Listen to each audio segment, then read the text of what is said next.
The Rockefellers and the deep state, the true puppet masters of U.S. power. Throughout modern history, the United States has been portrayed as a democracy where elected officials, from Congress to the presidency, act as the primary decision-makers guiding the nation. However, a deeper examination suggests that true power does not reside in the hands of politicians, but rather in the elite families that control wealth, industry, and policy from behind the scenes.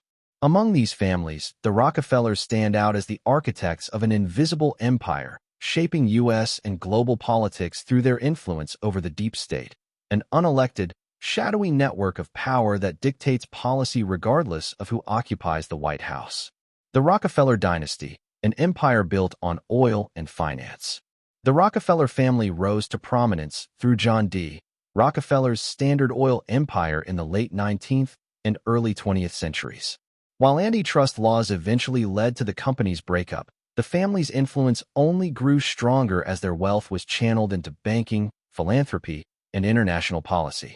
Through institutions such as the Rockefeller Foundation, Chase Manhattan Bank, and later, major investments in global finance, the Rockefellers secured a foothold in key areas of economic and political control. More than just industrialists, the Rockefellers have been instrumental in establishing and funding organizations that wield immense influence over government policy.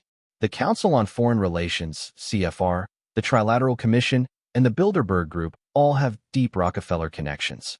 These think tanks and policy groups serve as unofficial arms of the deep state, shaping both domestic and foreign policy far beyond the public's awareness. Controlling lawmakers and the White House. The U.S. Congress, often perceived as the legislative body representing the people, is heavily influenced by corporate and banking interests, many of which trace their roots back to the Rockefellers.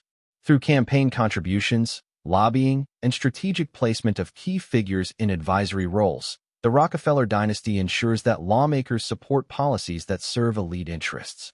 Similarly, U.S. presidents, regardless of party affiliation, often find themselves constrained by the networks of influence that truly dictate national policy.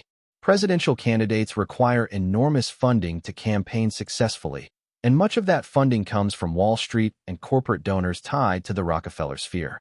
Once elected, presidents are surrounded by advisors, think tanks, and military-industrial figures who ensure that policy decisions align with the interests of the ruling elite rather than the electorate. The Pentagon, CIA, and the perpetual war machine. One of the most critical areas of Rockefeller influence is the military-industrial complex.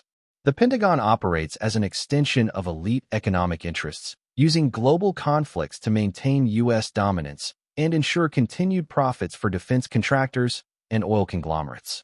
The Rockefellers, through their banking and resource empires, have long been involved in shaping foreign interventions that benefit their global investments.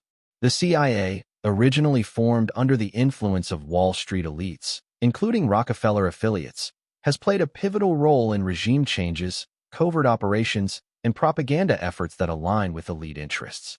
From orchestrating coups in Latin America to manipulating Middle Eastern geopolitics, the intelligence community has often acted not in the interest of national security, but in service of the economic ambitions of America's ruling families.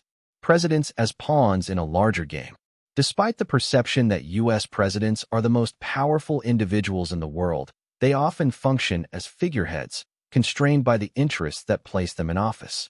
The Rockefeller influence extends into the selection of presidential candidates, the advisors who surround them, and the policies they are permitted to implement. Presidents who attempt to defy this power structure, such as John F. Kennedy with his opposition to the CIA and the Federal Reserve, often meet resistance, or worse.